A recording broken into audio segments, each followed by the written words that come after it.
Internautes sans limite TV, bienvenue dans votre émission Les Buzz Up. Alors comme promis les actualités les plus marquantes de la semaine moom laay faral di indi rek di leen ko faram-fàccee ba mu laati leer nañ tey nag fi ñu koy dooree rek dañuy commencer ak pandémie Covid 19 ici au Sénégal. Communiqué 173 bi nga xamante ni ministre bi yor wàllum wér-gi-yaram fii nii daati na koy xëy jébbale ci vendredi bi ñu jàpp rek ni tey jii nii sur 1421 tests réalisés 130 sont revenus positifs, soit un taux de positivité de 9,15%. Les cas positifs sont répartis comme suit: 55 cas contacts suivis par nos services, 2 cas importés enregistrés à l'AIBD, Popenguine et à Dalifort, 73 cas issus de la transmission communautaire répartis entre Ziguinchor, Mbour, Kaolack, Bignona,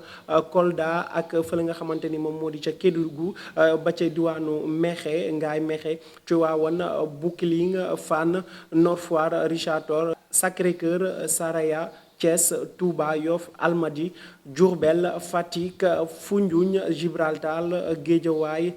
Joal, Khombol, Keur Massar, Louga, Mariste, Mbacké, Pikine, Rufisque, Sédhiou et Vélingara. ñu jàpp rek que ni localité yi nga xamante ni yëpp cité naa ko fi rek fu ci nekk rek am na li nga xamante ni moom moo di cas issus de la transmission communautaire. ñu jàppaat rek que ni 115 patients hospitalisés ont été contrôlés négatifs et déclarés guéris. 38 cas graves sont pris en charge dans les services de réanimation. benn décès la ñu daal di enregistré démb ci alxamis ji. L'état de santé des autres patients hospitalisés est stable à ce jour. 12 689 cas ont été déclarés positifs, dont 8 165 guéris, 262 décès et donc 4 261 sous traitement. Loolu la ministre bi nga xamante ni moom moo yor wàllum wér-gi-yaram daati jébbal tey askan wi ci ab communiqué ginnaaw bi nga xamante ni feebar bii nii di coronavirus mi ngi continuer di law fii nii ci réewum Sénégal. ba tey rek ci pandémie bi la ñuy daal di des ak yéen ki nga xamante ni moom moo di ministre bi ñu tabb mu yor wàllum wér-gu-yaram muy Abdoulaye Diouf Sarr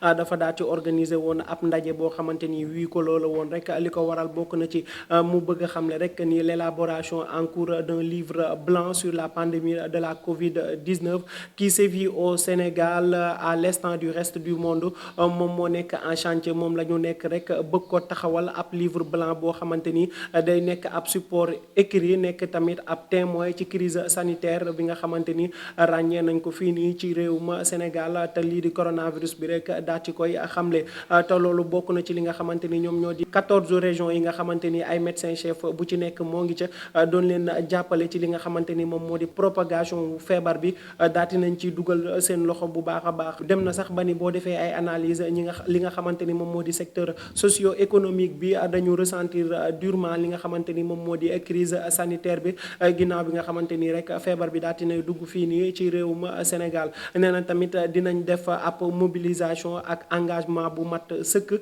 boole kook acteurs yi nga xamante ni ñoom ñoo yor lii di système santé et de l'action sociale pour rek daati jéem a surmonter des contraintes pour jéem a defaat face à cette nouvelle crise bi nga xamante ni pandémie coronavirus bi daati na koy def fii nii ci réewum Sénégal. actualité politique li ci gën a fës bokk na ci Karim Meïssa Wade mi nga xam ne dañu def rek ab cri de cœur à ce que mu dellu si waat fi nga xamante ni moom moo di réewum Sénégal ndax boo fàttali ko 4 ans et 2 mois mu ngi nii Karim Wade rek dañ ko daal ci condamné woon fële nga xamante ni moom coup de répression l'enrichissement illicite waa CREI yi daati ñu koy dugal li nga xamante ni moom moo di kaso mu daati fay tëdd waaye le président Macky Sall daf ko daati gracier woon mais se trouve en exil forcé fële nga xamante ni moom moo di ca diwaanu Qatar. te boo fàttali ko Sénégal yàgg nañu réclamer li nga xamante ni moom moo di ñibbisi Karim Wade ndax loolu ñu koy toppee maanaam versement de l'amende de 138 milliards francs CFA yi nga xamante ni moom la ko waa CREI yi infligé woon pour rek mu daati leen koy jox waaye ba léegi Karim Wade ma nga fële na la ca diwaanu Qatar ginnaaw bi ñu ko gracier ba léegi du teg tànkam fi nga xamante ni moom moo di ci réewum Sénégal nekk loo xamante ni nag askan wi ñu ngi koy ñaawlu lool di réclamer li nga xamante ni moom moo di ak ñibbiseem fii nii ci diwaanu Sénégal. ñu daal di jàll ak yéen ca diwaanu Mali ki nga xamante ni moom moo di président ba di Ibrahima Boubacar Keïta moom nag dañ ko tegoon loxo armée ba nga xamante ni ñoom ñoo fa nekk ñoom ñoo daal di nangul seen bopp li nga xamante ni moom moo di nguur gi waaye ay rumeur yi nga xamante ni daf ci juboon rek ni dañ ko exiler yóbbu ko ci benn villa boo xam ne ca diwaanu Bamako la nekk mu mel ni rek lenn daatu ci am li nga xamante ni moom la waa Jeune Afrique daal di xamle ginnaaw bi nga xamante ni jot nañ ko téléphone moom nag mi ngi fële na la ca diwaanu kat yi ab camp militaire boo xamante ni fa lañ ko daal di yóbbu dalal ko fa ñu jàpp rek ni il se porte bien te nag li ñu xamante ni moom moo di ay rumeur que ni dañ ko doon maltraité ñu jàpp rek ba tey ni dara amul ci information yi nga xamante ni génne nañ ko teg ko ci kaw ki nga xamante ni moom moo di Ibrahima Boubacar Keïta. La guerre entre l'ONG Jamra et la série Infidèles n'a pas encore connu son épilogue mu mel ni rek ginnaaw bi nga xamante ni waa CNRA ci boppam daati nañuy jébbal ab communiqué rek joxe heure bi nga xamante ni ak pictogramme bi nga xamante ni moom lañ santaane pour ñu def ko ci série Infidèles boobu noonu buy dawati fële nga xamante ni moom moo di ca Sen TV Mame Makhtar Gueye ak 48 alliés mi nga xamante ni rek ñoom ñoo àndoon ci xeex boobu daati nañuy interjeté waat appel devant le CNRA daati déposé waat beneen plainte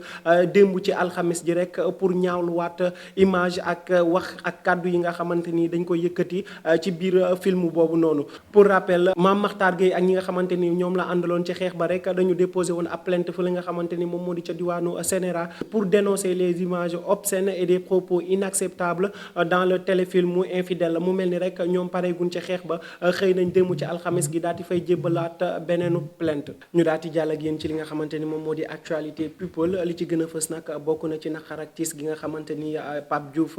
génération consciente moom la ñu yeewoo tey Pape Diouf nag daal ci koy xam ne ci page Instagram am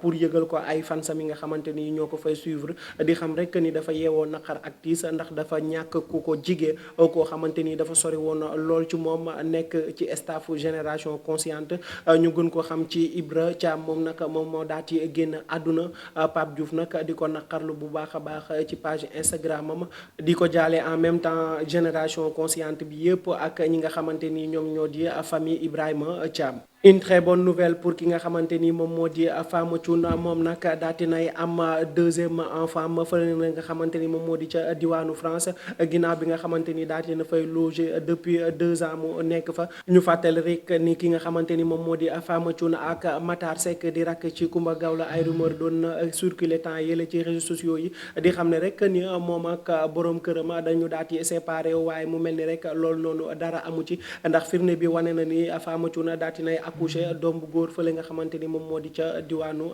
Paris. ñu des ak yéen ci actualité people li ci gën a fës bokk na ci ambiance de ouf bi nga xamante ni moom lañ nemmeeku ci réseaux sociaux yi ki nga xamante ni moom moo di Diafra Sakho ancien international sénégalais moom nag moo doon jël deuxième femme takk ki nga xamante ni moom moo di Alicia Montero nag rakk la ci ki nga xamante ni moom moo di la célèbre actrice Juliana Montero de la série Wiri Wiri. ñu daal di koy jeexalee ak la nga xamante ni moom moo xew fële na la ca tribunal des flagrants délits de Dakar ñu jàpp rek ni un directeur de société de la place bu siiw moom moo daal di joteek ak ki nga xamante ni moom moo di ex jabaram ginnaaw bi nga xamante ni daal di nañuy divorcé rek mu wan ko ginnaaw yóbbaale li nga xamante ni moom moo di ay doomam waaye jëkkëram jooju nga xam ne jëy bu mu def rek daf ko daal di yónnee ab mail daal di ko cay bind ab message ni ko je t'écris tous les jours mais tu ne réponds pas je veux mes enfants. Sinon je tuerai wallahi azim daal di koy wàcc yàlla ki nga xamante ni nag moom moo di ex jabaram boobu daal di koy informer l'ambassade d'Italie bi nga xamante ni ñoom ñoo nekk fële na lee ca Sénégal à son tour ñu daal di saisir li nga xamante ni rek ñoom ñoo di gendarmerie bu Colobane pour ñu daal di teg loxo directeur société boobu noonu di menacer de mort jabaram. Internautes Sans Limites TV lii lañ leen indiloon tey seen émission les buzz du web les actualités les plus marquantes de la semaine yaakaar naa jukkil naa leen ko ba mu jeex tàkk di leen joxaat dig daje semaine prochaine ak yeneen actualité merci et restez sur Sans Limites TV.